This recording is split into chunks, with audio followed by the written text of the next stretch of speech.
through the traditional Medicare plan. Javier. Mr. President, thank you very much for bringing us all together. And I do want to address something that my friend Paul Ryan said, because I almost think that we can't have this discussion any further without addressing something Paul said, and that, Paul, you called into question the Congressional Budget Office. Now, we can all agree to disagree, we can all have our politics, but if there's no referee on the field, right, we can never agree how the game should be played. Let me clarify. Just let me, if I could just finish.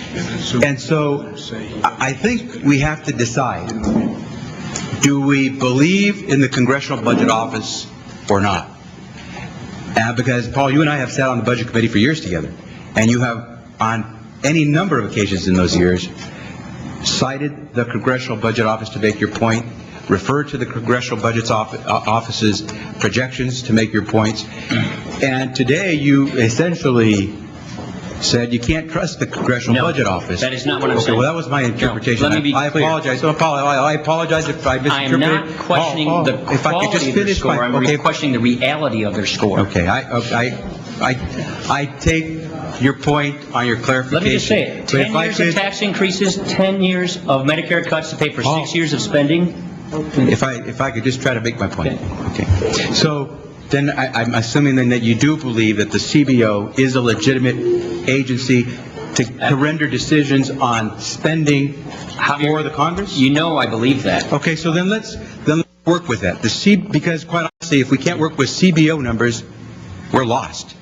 We're lost, because then we really will get into a food fight. And so I apologize, Paul, if I misinterpreted what I had heard. And I appreciate that we left the referee on the field. I'll just and so if the referee is on the field, then we have to at least accept what the referee has said. And the referee said that the bills that are before us reduce the deficit, the federal government's deficit, by over $100 billion in the first 10 years. The Congressional Budget Office, the referee, not political parties, the referee said that these bills reduce the deficit in the succeeding years, after the first 10 years, by over $1 trillion. Now, you're right. All the discussion makes it clear. It wasn't easy. There are going to be some savings that we extract out of Medicare.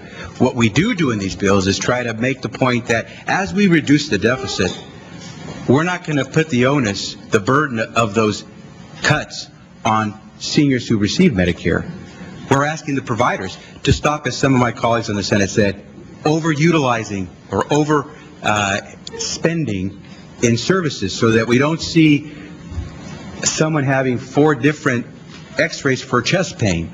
And so what we're trying to do is figure out the ways to reduce the costs without impacting benefits. In fact, that's how in these 2 bills that the Senate and House passed, we were actually able to close the donut hole for prescription drug coverage in Medicare and still extract, according to the CBO, over $100 billion in savings. So, Mr. President, I would just say the thing that I would love for us to get into the details of in terms of those deficit reductions that are made is the fact that we do it while putting the brakes on Medicare overpayments that went to insurance companies, which are getting reimbursed at greater levels than were doctors and hospitals that relied on traditional Medicare fee-for-service to provide services to our seniors.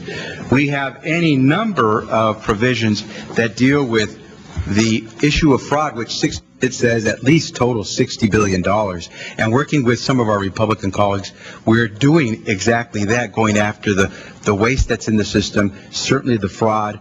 And that's how we extract a number of the savings. And finally, perhaps one of the unsung secrets of what we learn from listening to doctors and hospitals and all the different providers is that we can actually do a far better job of coordinating care for people. And if you make sure that someone who walks in the door of any one of the great physicians who were in this room when they were practicing and made sure that we followed them through not just that first visit to the primary care or family doctor, but then into the specialist, and then into the hospital, and then afterwards to perhaps the nursing home or the home health center, that what you do is if you coordinate the care, instead of have each provider do just its share and forget about the patient, if you coordinate the care, you can actually reduce costs dramatically. And that's how we were able to reduce the cost for Medicare. That's how we were able to extract, according to the referee on the field, the Congressional Budget Office, over $100 billion in deficit reduction and over $1 trillion